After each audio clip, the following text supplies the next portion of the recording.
What's up, guys? Mitch from Respect My Region back with another North American Weed Tour podcast episode 31, I believe. Start to lose count at some point over these episodes. Today, we have a special guest, Michelle Hackett, the president of Riverview Farms. How are you doing today, Michelle? I'm good. How are you? Thanks so much for having me.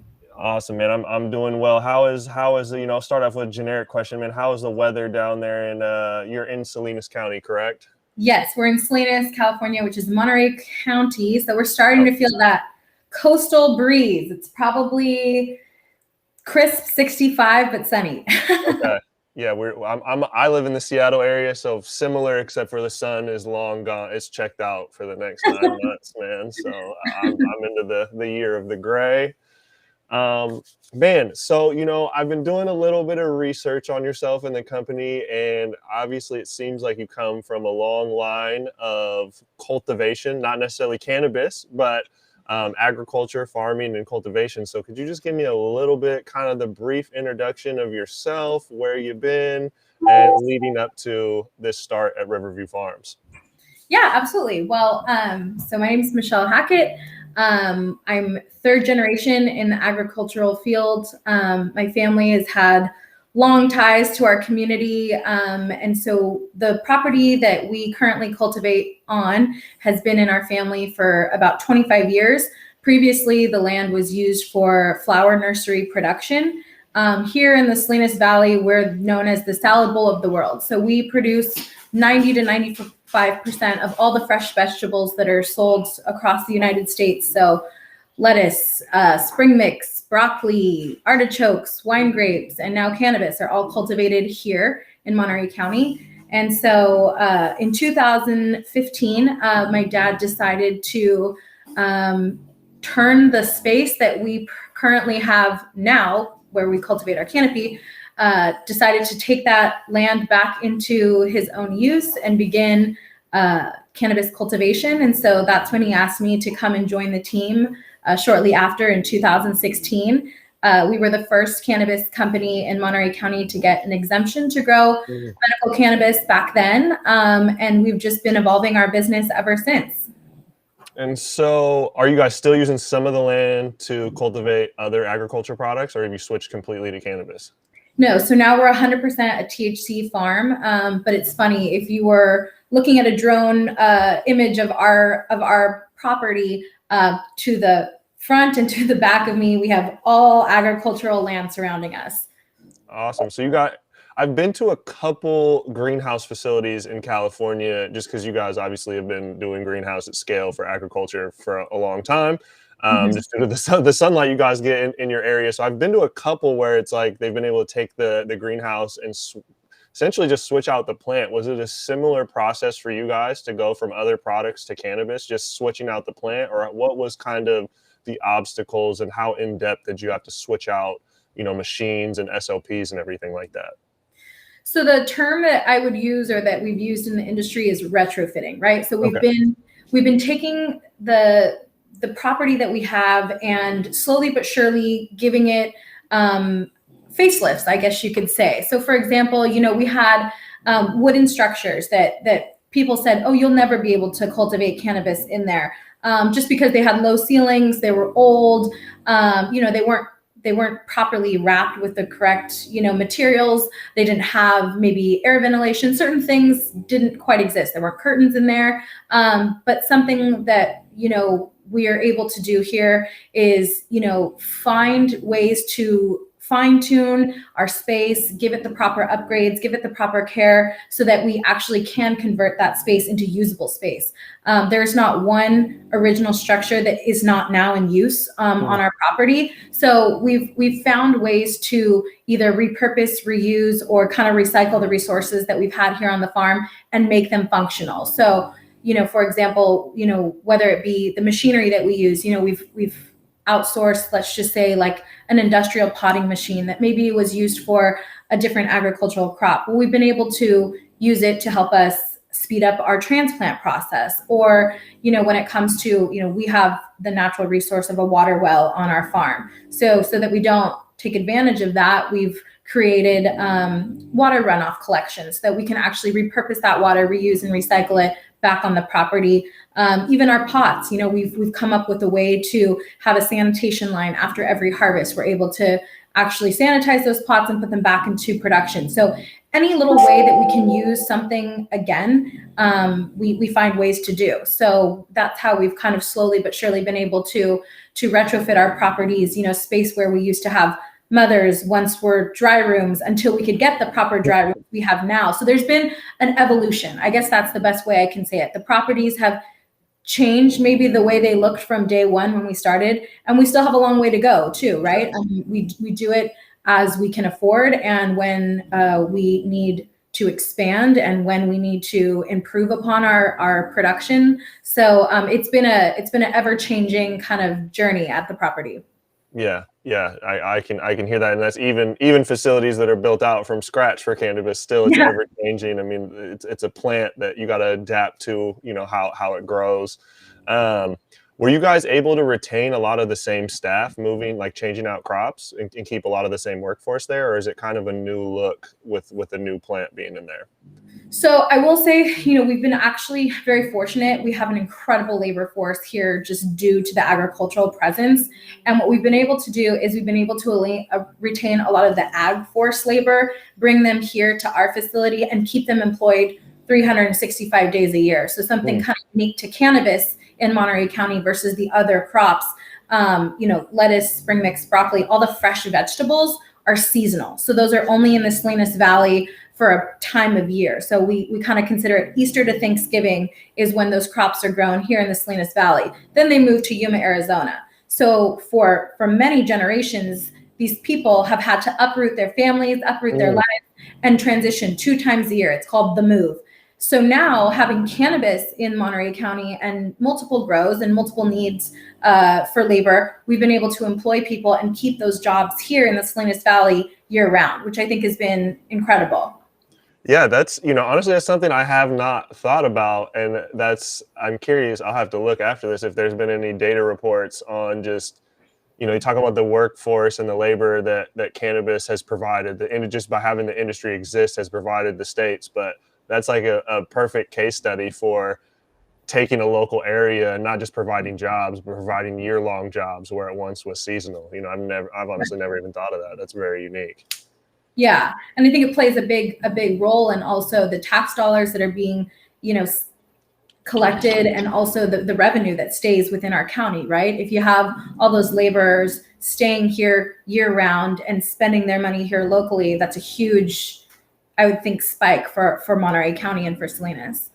Absolutely, and I think it rings true more to you guys. Like, a lot of you, when I read the website and look around, it's very much like locally owned, locally operated, and so just kind of adds more impact to those statements. What has been like the most rewarding thing for you? I mean, I'm sure that has to be one of them, but what has been the most rewarding thing for you for being, a local, running a company that you guys have some heritage to and is a local, and being able to employ the local, people of the local area? Like, what does that feel like, and what does that mean? What's the importance to you around that? Well, I think it's, here at Riverview, not only are we a family, my father founded the business. My sister Lauren is now our VP of retail sales. So not only are we a family affair, even though we're a 20-acre facility, in senior management, we have about 15 staff members and then about 75 laborers. So, to come to work every single day and see our staff as our team, our family, we work hard together. We hopefully reward everyone together. I really look forward to celebrations that we host here at the farm. So, whether it's a special birthday, whether it's someone on our team having a baby, whether it's 4th of July, Halloween, whatever, we really try once a month to get together and have a big cookout or a barbecue with all of our staff and kind of break bread and celebrate. And that's very, very rewarding to come together and for our team to see us as their equal. We're all doing this together. We wouldn't be the business we are without our people, and to break bread together and hear everyone's stories and how they're all connected to us and growing this plant and putting out high quality product to the market. I think it's just very unique. I mean, there are so many corporate level now companies emerging, and I think there's space for all of us to coexist, but we are a true family owned, family operated, minority owned and operated cannabis business that's supporting, you know, this space. We're supporting women, we're supporting minorities, and we're, you know, advocating for high quality cannabis. So there's so many positive things that I think we are able to kind of share and preach that is very unique to some of our local competitors. You know, being able to know that any of our staff know exactly who we are as owners and operators, and have the relationship that we do has been extremely rewarding. And then, you know, on a different note, you know, I'm very passionate about the politics that are involved with the cannabis industry. I think that we have a lot of change that needs to take place, not only at the county level, but at the state level, in terms of just taxation and just over kind of over regulation of the industry, the constant, you know, checks and balances that happen at the state and county level. So I'm very active in hopefully affecting positive change. They may seem very like small changes, but that's what it takes to really affect a larger, more global change. So, you know, at Riverview Farms, we've kind of been crusaders along with other local cultivators, along with some local organizations, to affect change on our taxation rate, affect change in canopy adjustment, which means in Monterey County, there was an ordinance that only allowed cultivators to have one change to your canopy for an entire fiscal year. So meaning if you wanted to turn on canopy or maybe put up an additional greenhouse or add square footage, you had to wait till the next fiscal year. Or on the contrary, right now we're coming into winter. Not all of us have supplemental lighting. This is when we start to see a decline in production, and the market has not been what we thought it would be. And so people want to scale back potentially, right? We've only had the opportunity to do that once a fiscal year. We just got approved this week to now do it twice a year, which I'm very proud of. I mean, I'm attending Board of Supervisors meetings, we're holding cultivation meetings, we're coming together and we're trying to work with our county to find ways that we can both be happy and we can both understand and respect rules and regulations that are in place. Because a lot of these, you know, regulators that had access to, you know, making these decisions didn't think in the perspective an actual owner operator. They don't know what it takes to run these businesses and what the flexibility we need. And so I see this as a huge win. Yeah, no, absolutely. And I think you hit it on the head when you said the small changes mean a lot, because especially when you're dealing with regulators in the government, you know, you have to fight so much for so little, and it takes people willing to put up that fight to see any change at all. Because especially coming from the cannabis industry, where historically it's very anti-government, anti-regulation, and, you know, people don't want to work with the feds or whatever, you know, whatever. It's very much the mentality.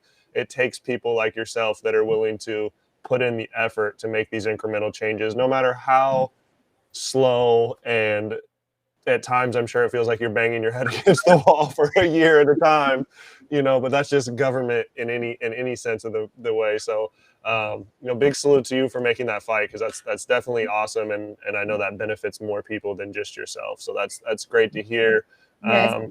You touched on a couple things. I'm going to circle back on a couple different points on that, but one of them, just one of the basic ones I want to get out the way, is why cannabis? Why was the move to, why did you move to cannabis? What was kind of the reasoning and the thought behind that? Well, I think there was a lot of excitement, right, about learning something new and starting at the forefront of an emerging industry here in the state of California. Obviously, I have a lot of respect for the legacy cultivators, but that's not my story or my family's story. But, you know, seeing it become legal and being in the appellation in the area that we are, there were so many opportunities to build a business from the ground up and do it with my family. So I jumped at that opportunity because previous to this, I was working in the agricultural field in the sales department, and then I was very passionate about it. You know, I love the sales, I love the hustle, I love meeting people, networking. But that's an established industry that's been here for decades. And there comes a point of, you know, I hate to say the glass ceiling, but there comes a point where you've reached kind of the pinnacle of where you're going to be. And at a young age, to already be kind of where I was in the agricultural space, I was very fortunate, but at the same time, where was the growth? Where was the challenge? Where would I, find my next purpose? And so in jumping into Riverview with my dad, and at the beginning, it was my dad, Ryan Miller, our compliance officer, myself, and one accounting person, four of us as staff, and the rest laborers. And I had never seen, thousands upon thousands of pounds of cannabis grown, processed, be responsible for the sales, build the brand. I mean, the two brands that we put to market, I designed from the ground up. So there was so much opportunity to learn so much more than the small skill set I had. And I'm able to learn something new every single day, whether it be about the plant, whether it be about what the consumers want to see, whether it's about, different varieties, just every single day seems to bring a new challenge. And the people that I've been able to meet, the relationships I've been able to maintain and continuously build have just been incredibly rewarding. And then now to have my younger sister, Lauren, join me and to be kind of a sister duo that tag teams and works together has been just one of the best experiences of my life. It's made us so much closer, and building a business together as like two young females has been just a very exciting and honestly, like, probably something I'll remember for the rest of my life. Absolutely, absolutely. And I echo, for me personally, the example of the ceiling from another industry, I come from the music industry, still dabble in that, but cannabis excites me at a way higher level for the Yeah. simple point of what you said. It's just the road's getting built right now, and there's not as many gatekeepers and boxes people can put you in. You can really just build kind of whatever the hell you want right now. And so it's, for me, even though I work in multiple industries, it's nothing's more exciting, and the opportunity is there's no greater opportunity. But back to, so you and your sister working together, and I believe 75% of your guys' workforce is female over there, and obviously women led. So what has been the importance of just like that representation within this industry, where that's an anomaly, right? It's not common.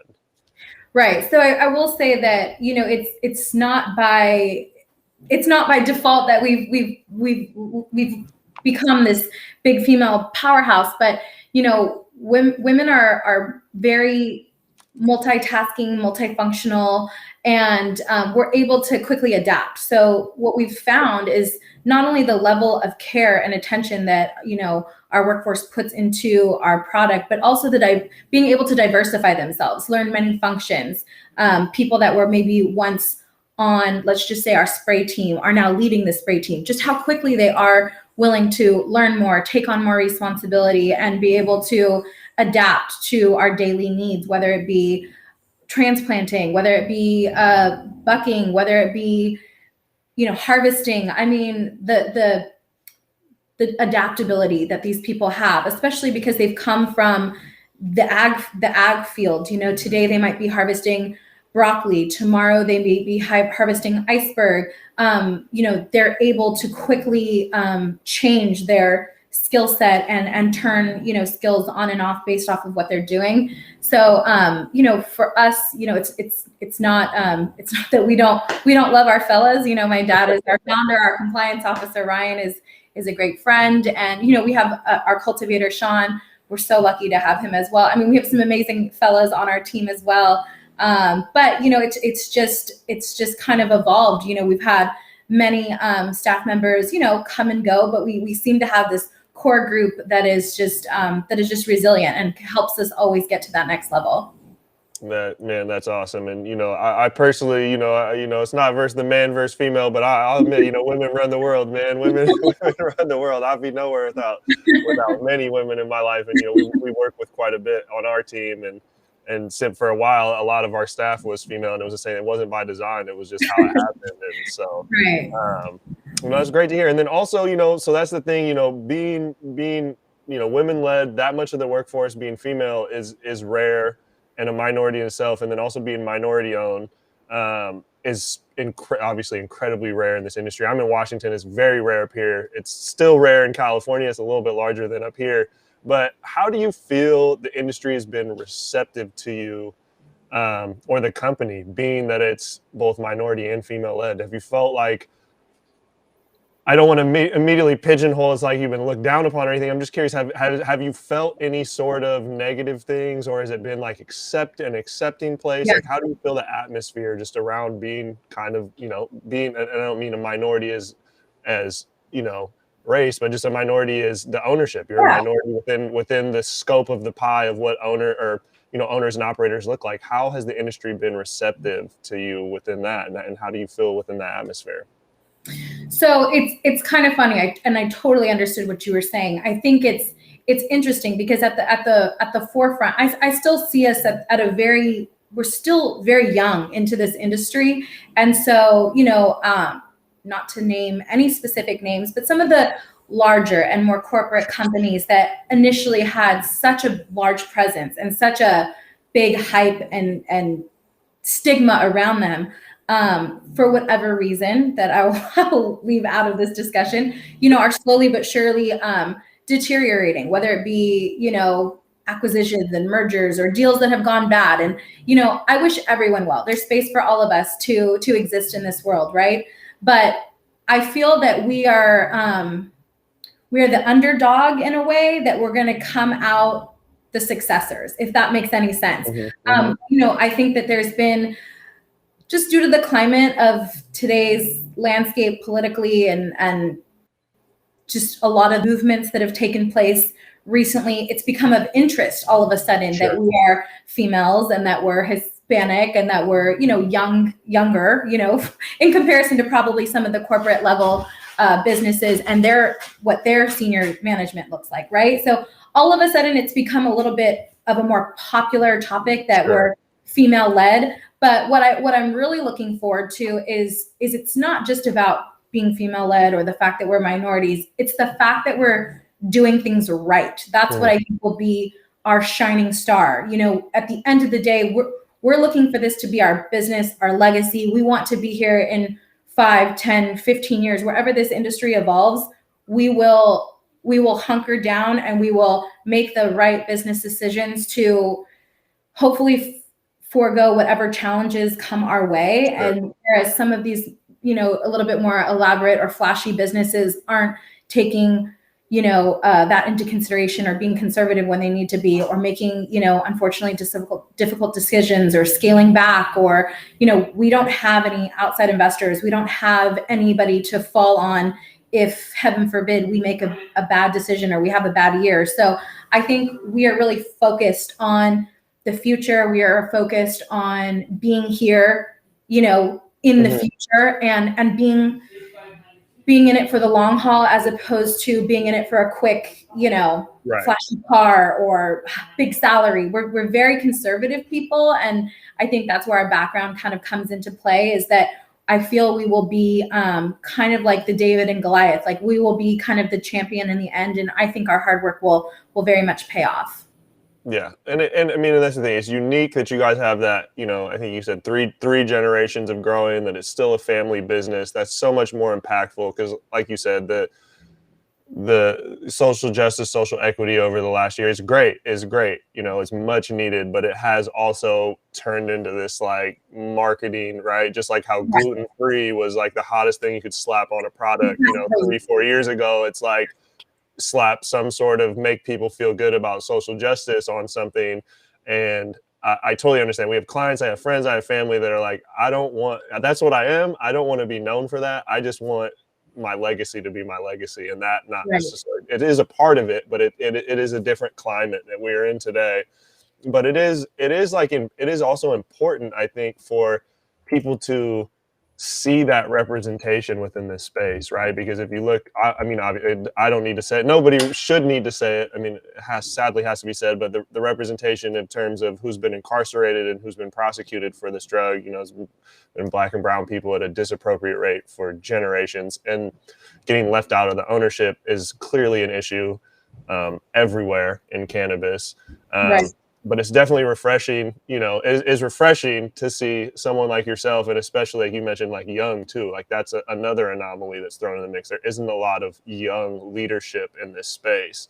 So have you felt and I know you kind of touched on it, and I don't want to get, you don't have to get on bashing people, but even just being young in this space, do you feel like, I know you kind of mentioned it, but do you feel like people not necessarily look you down, but might not take you as serious just due to age too? Does that have anything to do with how people kind of treat you in certain situations? Well, I would say probably initially, but come do a transaction with me, come work with me, and you'll see that I don't mess around. I don't want to use any bad language on here, but I mean, Yeah. I come from, an agricultural and corporate background. So I mean, I've worked on, Cisco Food Service. That's the largest food service provider in the Sure. United States. So I come from that background first, which I think gave me a very positive advantage when I came into cannabis, because what I found time and time again with customers is the lack sometimes of professionalism or follow up, or Mm, just answering your phone and being proactive and honoring your word. That has mm, been huge, especially as the markets ebbed and flowed, right? When we've had these high peak markets, which don't always stay consistent. right. Obviously, this year there's been no market whatsoever. But what I've heard from customers in the past is, wow, we placed an order with you and we arrived today and it's ready and it's manifested, and you didn't try to up the ante on us because you got a better deal. Or I'm very true to my word. I try very hard to value what I'm saying and what I'm offering to my customers, and I feel that that's very lacking also in our industry, regardless of what operation, whether you're female, whether you're age. There's just a lack of professionalism overall. I'm here to do a job, and I take it very seriously, and I'm very passionate about what I do. And so I think that the interesting play is, regardless of what first initial, interaction may be Mhm. amongst me and anyone new I'm meeting in the industry, I take my professionalism very seriously. And so I think that quickly changes, let's just say, people's perspective of our age and how we conduct ourselves in doing business day to day, because we are, responsible for, a 20-acre operation that has to function 365 days a year with or without the help of many people. So it's important that we stay focused and we stay professional. And I think that that is still slightly lacking in our industry. And so that's what I hold myself to, is that if I say I'm going to call you back, I'm going to call you back. If I say I have product and it's yours, it's yours. I try to be a woman of my word. Yeah, and it's obviously like a certain level of professionalism is going to separate people in any industry at any level, but it is sad at times when you look at this industry, because I love this industry, but how even having the simplest layer of professionalism separates you from so many of the pack. It is definitely sad. And I've been around this industry for a long, not as a cultivator, but for a long time. And I think people also tend to forget, back in the day, you were able to not be as professional because people didn't have so many options, right? If you were my guy or girl and you were the only one I had, like, I could wait on you for a week. You could tell me you were down the street, 5 minutes, and you'd be there for 3 hours, because I couldn't replace you so easily. And I think people are still stuck in this framework of wishing how things used to be. But I mean, I'll tell you, I was involved in how things used to be. Being professional was the backbone of my business back then. And it separated. And so it's just something that's remained true from the old school to now. But I think I don't know, people just get lost in it. And it's sad that that's where it's at, but it's great to hear that you're taking that. And I mean, just even scheduling this interview and talking to you now, I can tell that's obviously something you're passionate about, and something that you're true to the word. So moving back to, I know you guys said you launched with 2 brands. Do you guys still have 2 brands under the label? And then what are those brands and kind of how are they defined?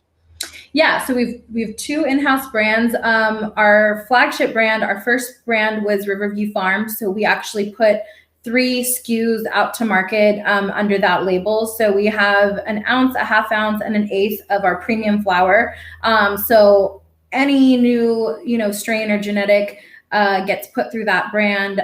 That's all hand trimmed flower. And we have just introduced a collaboration with Summit Boys as well. It's a 2-pack of infused pre-rolls. We are a flower only operation. So we've not dabbled in edibles or concentrates too much in the past. But we wanted to try to launch something that incorporated our flower as well as kind of the concentrate world. So we just came out with, like I said, this little 2-pack. It's kind of a neat item because it's our flower as well as our trim that we gave to the Summit Boys to make concentrate for us and infuse those pre-rolls. So that's brand new. And then what we saw last year, as well as the year before, was a huge lack in a cost-effective item. So when it comes to a consumer coming into a dispensary on a budget, whether it be $25, $50, or $100 out the door that they can spend, there wasn't a whole lot available at the time for that type of product. And so what we started with was a 4-gram eighth. And that has our budlets, or what you'd consider like our mid or small buds. Same harvest, same great product, just the bud structure is slightly smaller. I think it's interesting that we've, classified cannabis based off of THC only and size. People want to see these nugs that look like strawberries, and that's not really realistic. It is for indoor cultivators, but greenhouse is a completely different style of growing. But when we launched this for a public product where they were getting an extra 0.5 gram, slightly cheaper than our traditional eighth, we saw a huge response because people were able to get an eighth of flower out the door anywhere between $20 and $25.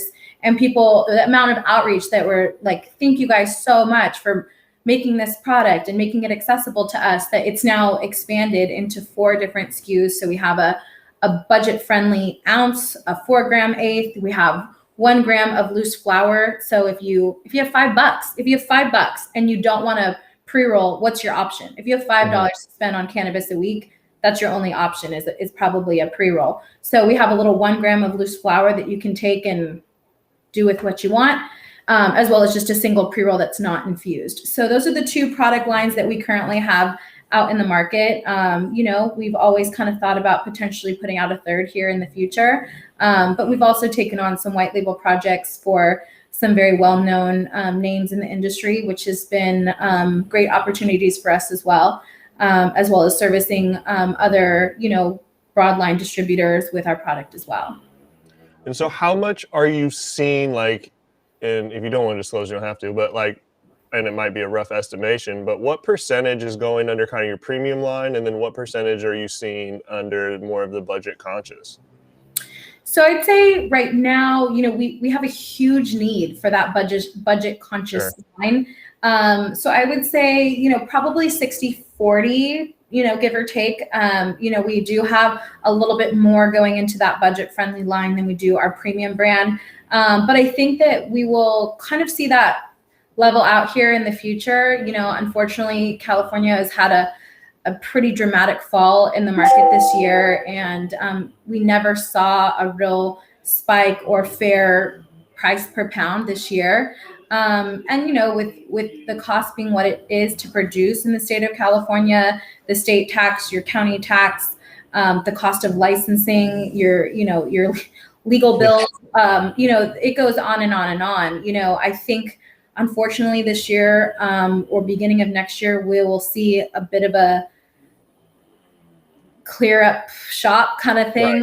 Right. I do think, unfortunately, some businesses will not make it to the new year, but we'll have to see. I just know that this year's been a struggle. I know many cultivators have been scared, as we've not really seen any market stabilization at all this year. But that's supply and demand. I mean, we have way too much overproduction for the amount of retail shops that there are in the state of California. We have probably 3 or 4 times the amount of product that we need to supply the retail outlets with. And so what we really need is some support from the state level to get, more dispensaries legalized in more counties and more cities. We can't rely on, the 500-600 shops that are currently out there. We need one on every corner, just like a 7-Eleven.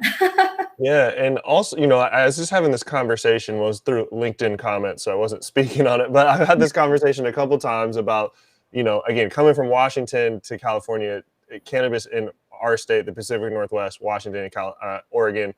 I use real estate, water, utilities. The way the licensing structure set up allows us to get cheaper product in general, but I think having that cheaper product has eliminated more of the black market, which is obviously a huge topic in California, where I think they still say like 80 or 90% of the cannabis purchased in California is on the black market. And the only reason is pricing. Like people would go to consistency and selection over one or two selections from someone that's going to be notoriously late, right? Right. Like they're going to go that way, but it is that tax structure, and it is, in my mind, I feel like the government needs to very rarely do we see regulatory bodies give up, go less taxes, go back. That just Right. they take more, right? That's just kind of how it goes. But in theory, in my mind, I feel like you tax less, it brings the price down. More consumers come to the legal market. So while you're getting less taxes per transaction, you'll see far more transactions and you'll actually make more tax revenue.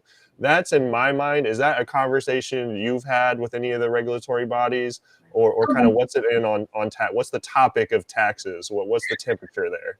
Oh my God. Well, this has been an ongoing battle that I could talk about for the rest of the day with you. But it's a two-part, right? So when you first look at the state level, right, I believe, and I apologize for all you notorious people, but we're at about $150 per pound. I want to say it's 148 and change, but let's just call it $150 at the state level per pound, right? So that's just owed, to the state.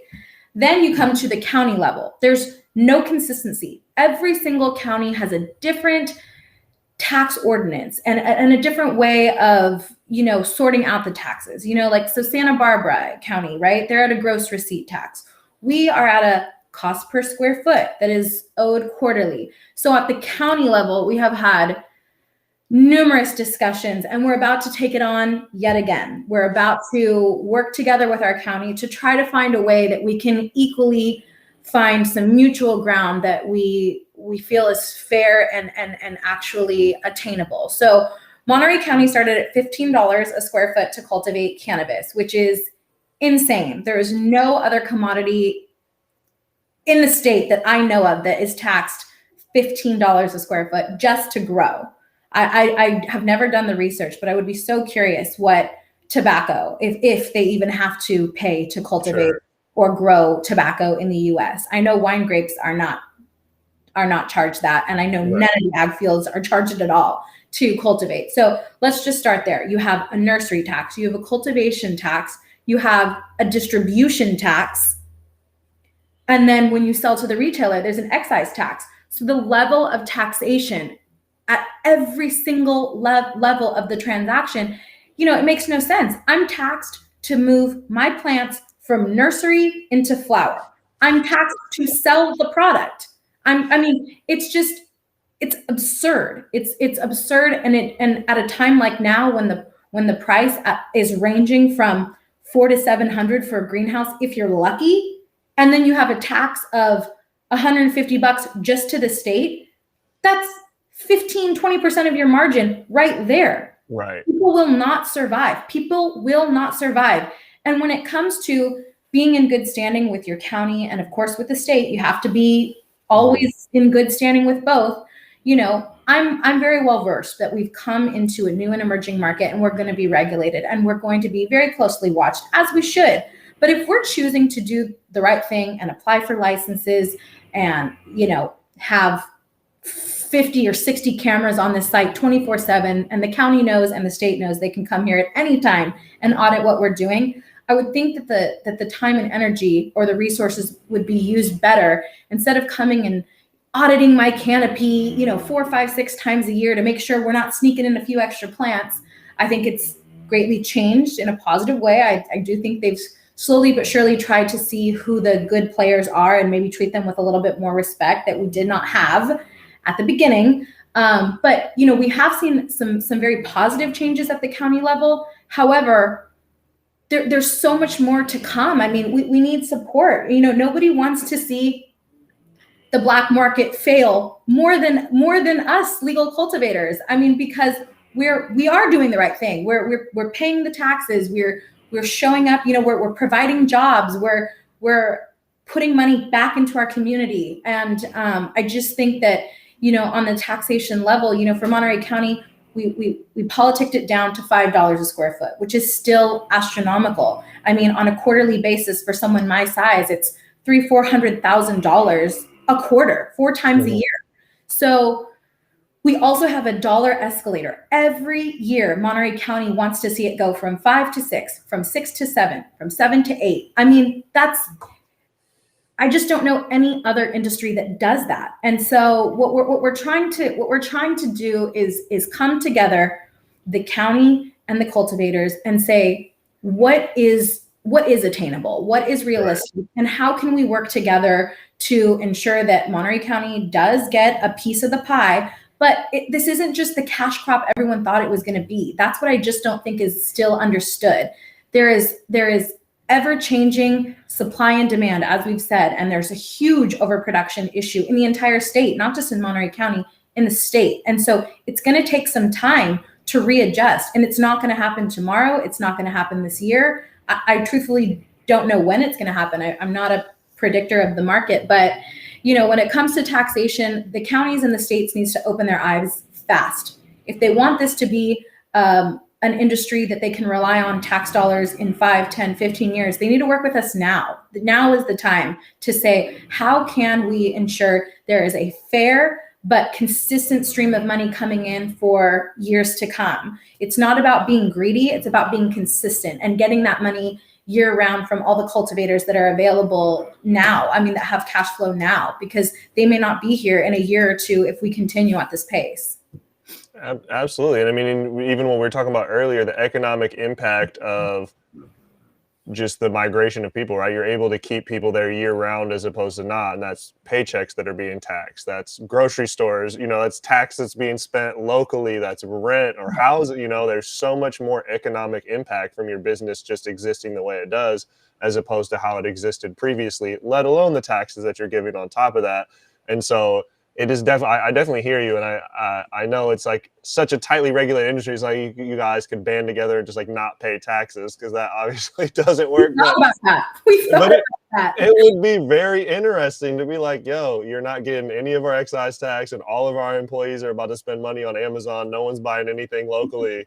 See how much money you lose in a month, you know, like kind of force their hand. But I feel you. It's definitely it's a hot topic. I don't know if you know, there's Elliot Lewis, the CEO of Catalyst Dispensaries. Okay.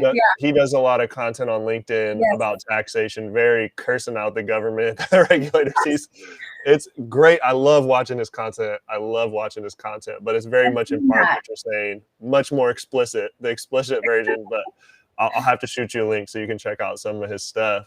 Oh man, it's just absurd. And so what do you feel like is and this is just kind of rare, but what do you feel like is a more optimum tax rate? Because what's the total, I mean, it might be hard to estimate. What's the total taxes for cannabis? Is it like 40%? For Monterey County? I guess, yeah, I mean, I know it varies on county, but what's the total taxes you feel like an end consumer, how much of that, you know, $50 eighth, for example, how much of that is taxes? Oh my God.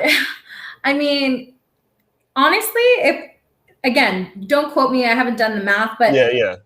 From what I'm selling it to the retailer and then what it goes to the end consumer is, and of course that store does have to make a margin, but yeah, I'd say probably upwards of about 40% of that is taxes. I mean, because I know that the stores obviously have to make a profit and hopefully are profitable, but you know, it's simple math. If I'm selling an eighth to the dispensary, I'm saying $10, let's say $10, right? And then it's marketed at anywhere from $25 to $40, right? I mean, 24% of that transaction has already been excise tax. And then you have to factor in the cultivation tax, whatever the dispensaries are responsible for. I mean, if I were to guess, probably at least 40% of that. Yeah.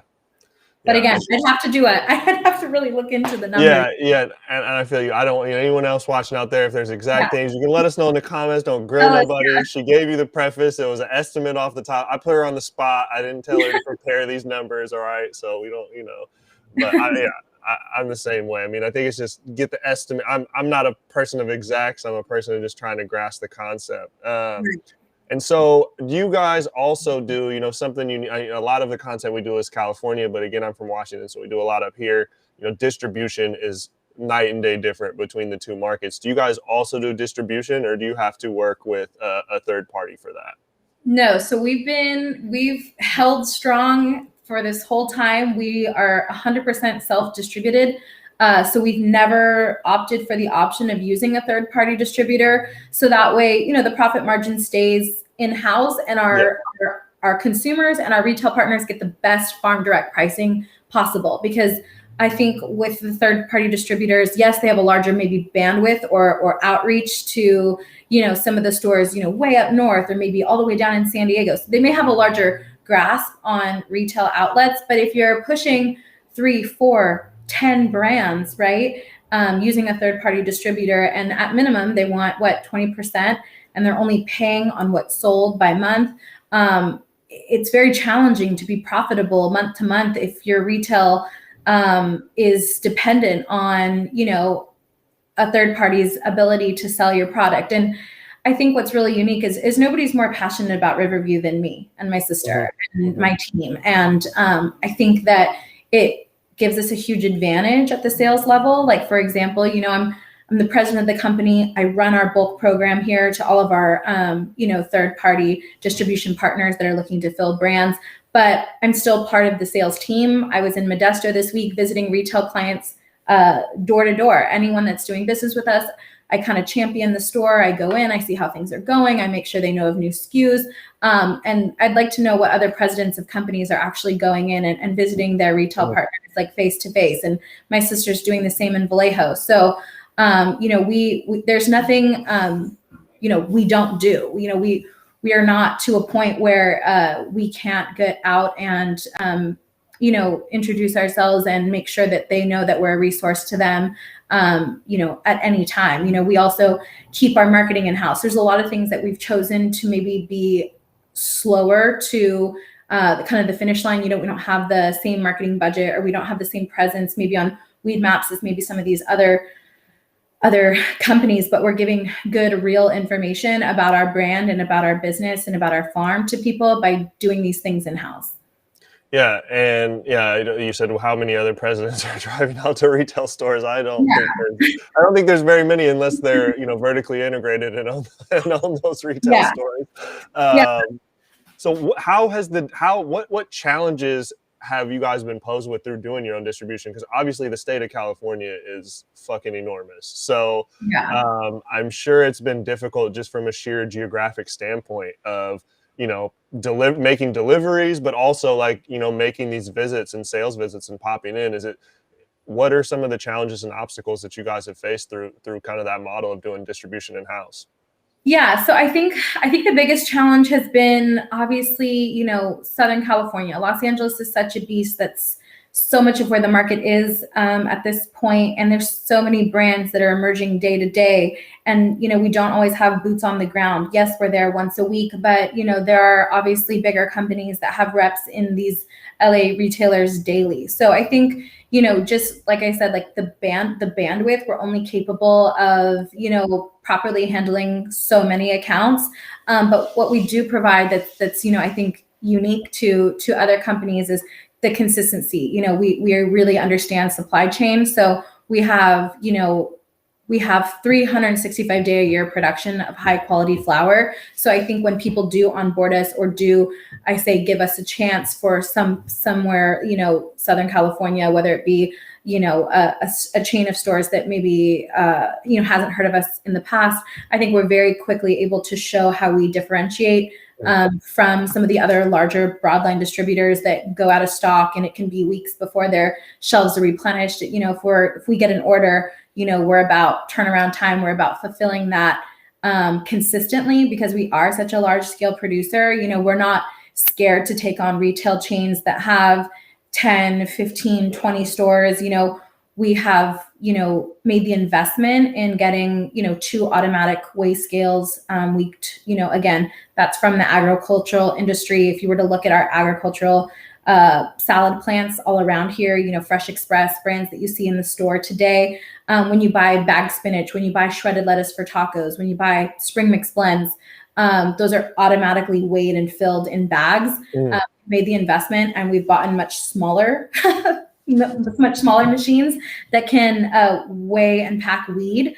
And so whether it be for our own internal brand or whether it be for a new emerging brand coming online, we are not afraid of a challenge. Packing 100 pounds to us in eighths or ounces is not attainable for us. Whereas, a lot of people seek that like third-party service to do that for them. We can do that from start to finish and get you a finished product. So I think we really stand out when it comes to that part of the equation. And I think what's really interesting about distribution and being in retail stores, I think at the beginning it was, let's puff out our chest and say, oh, I'm in all 500 stores. Okay, well that means great, you have 100% of the market. But of those 500 stores, which of those are consistently paying their bills and reordering and not burning you for hundreds of thousands of dollars of product that you've put on their shelves, but they haven't been able to sell through or haven't been able to pay you on?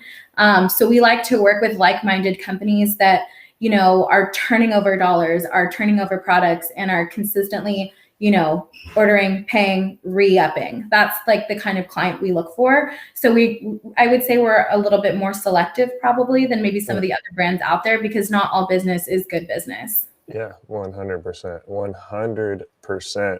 And so that's interesting too. Just something that just struck to me what you're talking about. Like obviously having that history in agriculture has helped you guys. You would say probably has helped you guys be able to operate at scale, as opposed to, the legacy farmer who started in a garage and is trying to figure out how to do something at scale, where you might not have that necessarily history. You have the understanding of how do we package, how do we move, how do we operate with a staff of this size and to remain a profitable business. So you would say that agriculture experience has really helped you guys to be able to operate a 20-acre farm, correct? Absolutely. And just finding ways to keep things, not just, obviously we're a vertical operation, but finding the most effective ways. Like people, may not see, when you're looking at the business from, an aerial standpoint, we have changed and manipulated the way we've done things 3-4 times, because we always learn something from a mistake or from, one winter to the next or a transplant to the next. You find something, you fine tooth it, and you make it better for the next go around. So I think that, we've definitely had some advantages there as being able to adjust as needed and being able to, find chain, links in the chain and get them corrected, as opposed to if we were waiting on, a third party for, let's just say, our nursery cuts. We obviously have our own mother stock. We take our own cuts. We have our own clones. Last year we were hit big time with this hop latent virus. The whole county was.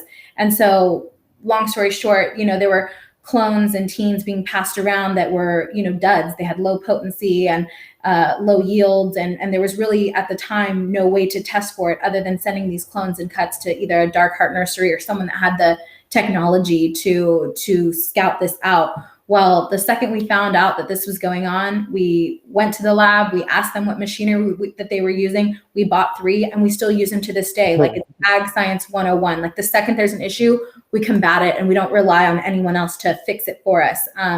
So I think that's where we've had the upper hand. That's awesome. That's awesome to hear. And I love that approach. Man, I've had a great conversation. Is there anything else you'd like to add about Riverview Farms? And then also you can feel free to shamelessly plug where people can find you guys at as well. No, I feel like we've covered a lot, and I just want to thank you again for, giving us a platform to come in and talk about our operation. We are very, proud of what we do, and we thank you for the support that you've given us today. You can find information about us at our website, which is www.riverviewfarms.com. growwithrvf.com.